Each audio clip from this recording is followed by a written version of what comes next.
Hello friends, welcome to the new episode of my channel. আমি Prince. এখন এই ভিডিওতে কথা হবে মূলত ওয়ার টু এর আজকের সোমবারের বক্স অফিস কালেকশন নিয়ে, এবং যে কালেকশনটার উপর ভিড় করে ভর করে আমরা বলতে পারি যে একটা সিনেমা কতটা কি কালেকশন করবে, কতটা সামনের দিনে এগোবে, এটার উপর অনেক কিছু ডিপেন্ড করে।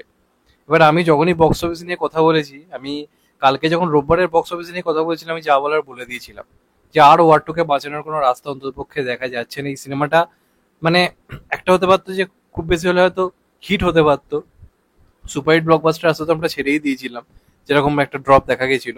তো আশা ছিল হিট হতে পারে, বা সোমবার থেকে যদি মিনিমাম অন্ততপক্ষে 10 কি 12 কোটি করেও হিন্দিতে কালেকশন আসে, তো সিনেমাটা হয়তো অ্যাভারেজ ট্যাগ পেতে পারে, নাহলে খুব বেশি হলে ফ্লপ। কিন্তু যা রেসপন্স আসছে ভাই, এই সিনেমাটা ডিজাস্টার হতে চলেছে, জাস্ট ডিজাস্টার হতে চলেছে। কারণ আজকে ভয়ঙ্কর লেভেলের ড্রপ নেমে এসছে, এবং আমি বুঝতে পারছি না যে এতটা বাজে রেসপন্সের কারণ কি। মানে কোনো না কোনো সিনেমার ক্ষেত্রে রিভিউ খারাপ হলে বা কোনো কোনো কিছু না আরো খারাপ হলে মেনে নেওয়া যায়, কিন্তু ওয়ার টু কিন্তু দিনের শেষে কিন্তু অনেক সিনেমা থেকে কিন্তু ভালো সিনেমা ছিল, অনেক সিনেমার থেকে ভালো সিনেমা ছিল, অনেক অন্যরকম কিছু ট্রাই করেছিল। তাহলে তো ভাই ইন্ডিয়া পাকিস্তানি করলি আই থিঙ্ক মনে হচ্ছে ভালো ছিল, কারণ ফাইটারে ইন্ডিয়া পাকিস্তান ছিল, ফাইটারের থেকে ভালো চলেছিল অন্তপক্ষে দেখতে গেলে। আমি যদি হিন্দি বক্স অফিসের কথা বলি, ফাইটার কিন্তু নিজের সোমবার দিনে, প্রথম সোমবার যেটা, এর থেকে কিন্তু ভালো কিন্তু হোল্ড ধরে রাখতে পেরেছিল বক্স অফিসের ক্ষেত্রে। ইন্ডিয়া পাকিস্তান ফ্যাক্টরটা দারুণভাবে কাজ করেছিল, মানুষের ভালো লেগেছিল, অন্তপক্ষে সিনেমাটা এভারেজ অব্দি পৌঁছেছিল। এবার এটার ক্ষেত্রে যেহেতু সেটাও পুরোপুরি ভাবে নেই, সেই জন্য কি তাহলে অডিয়েন্স পুরোপুরি নেগলেক্ট করলো কাজটাকে। পাঠানে ছিল, টাইগারে ছিল, মানুষ কিছুটা হলেও তো অ্যাকসেপ্ট করেছিল, পাঠান তো ভয়ঙ্কর ভাবে অ্যাকসেপ্ট করেছিল, শাহরুখ খানের কামব্যাক কাজে লেগেছিল, টাইগার থ্রি ক্ষেত্রে কোথাও গিয়ে এফেক্ট ফেলেছিল, মোটামুটি একটা বক্স অফিসের জায়গায় তো পৌঁছে গেছিল, অন্তপক্ষে যা বাজেট তার থেকে বেশি কালেকশন তো অন্তপক্ষে করতে পেরেছিল। কিন্তু এটার বাজেটই 400 কোটি, এটাকে তো মিনিমাম 450 কোটি অন্ততপক্ষে কালেকশন করতে হতো, বা 500 কোটি তো কালেকশন করতে হতো।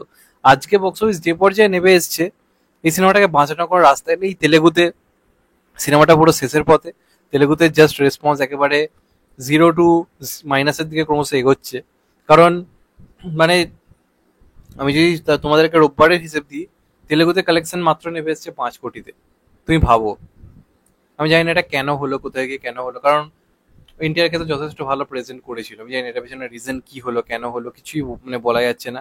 এবং এটা এই যে একবার একবার দুবার মনে হয় যে স্টারডমটা বিরাট বড় একটা ফ্যাক্টর, তাহলে কি সত্যি সিনেমাটার ক্ষেত্রে স্টারডম কোনোভাবে কাজে লাগলো? উত্তর হচ্ছে না। সেকেন্ড হচ্ছে স্টোরি ভালো হওয়া দরকার, তো এই সিনেমাটার ক্ষেত্রেও সেটা ছিল, সামথিং ডিফারেন্ট কিছু তো ছিল, সেটাও কি মানুষ অ্যাকসেপ্ট করলো? উত্তর হচ্ছে না। তাহলে কোথায় খামতিটা হলো? আমার যেটা প্রথম থেকে মনে হয়েছিল যে এটা প্রমোশন, ট্রেলারটি যেটা স্টোরি যে লেভেলের ছিল, এটা কিন্তু ট্রেলার টিজার অনেক ভালো হতে পারতো। এখন আমার সিনেমাটা দেখার পর মনে হচ্ছে ট্রেলার টিজার কাট কোথাও গিয়ে ভালো হয়নি, আরো বেটার হতে পারতো, এটা প্রথম প্রবলেম। সেকেন্ড, ওয়াইআরএফ প্রচন্ড ওভার কনফিডেন্ট ছিল, যেটা আমি শুরু থেকে বলে এসেছি, এরা টাইগার থ্রির সময় সেম ভুল করলো, ঠিক সেই ভুলটা ওয়ার টুর ক্ষেত্রেও করলো। কোনো না কোনো প্রমোশন নেই, ওই একদিন হায়দ্রাবাদিকে একটা ইভেন্ট করে কি হবে? সিনেমাটা কোথাকার, বলিউডে, তুই বলিউডে প্রমোশন করো, হায়দ্রাবাদে প্রমোশন করে কি হলো? কি হিউজ সাপোর্টটা আসছে হায়দ্রাবাদ থেকে? Zero support. কোথায় সাপোর্ট? জাস্ট ওপেনিং ডেতে একটু সাপোর্ট এসছে, ব্যাস, তারপরে কোথায় কি আসেনি তো সাপোর্টটা।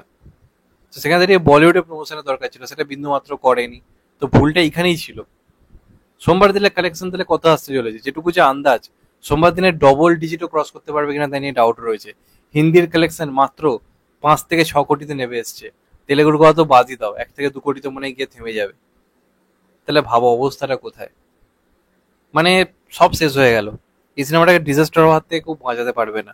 ঋত্বিকের কেরিয়ারে এত বড় ডিজাস্টার শেষ অন্তপক্ষে 5 বছরে হয়নি। হ্যাঁ, সিনেমাগুলো বিরাট বড় হিট হয়েছে তা আমি বলছি না, কিন্তু অন্তপক্ষে সেমি হিট, অ্যাভারেজ, এই ট্যাগগুলো অন্তপক্ষে পেয়েছে।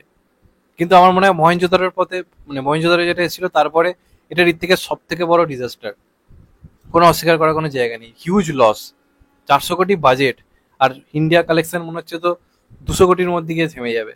তাহলে ভাবো অবস্থাটা কোথায়। তো জানি না কি হবে এরপর, ঋত্বিককে নিয়ে রীতিমতো আমার চিন্তা হচ্ছে। কারণ লোকটা হিট সিনেমাতেও 2-3 বছর গ্যাপ নেয়, সেখানে এত বড় ডিজাস্টারের পর যে বড় বড় প্রজেক্টগুলো প্ল্যান করছিল সেগুলোর কি হবে, আমার তাই নিয়ে যথেষ্ট ডাউট রয়েছে। এখন ওয়াইআরএফ দোষ দিয়ে দেবে হয়তো অনেককেই, কিন্তু মেন দোষ আমার এখানে কোথাও গিয়ে মনে হয় ওয়াইআরএফেরই, আর আমার কোথাও গিয়ে মনে হয়।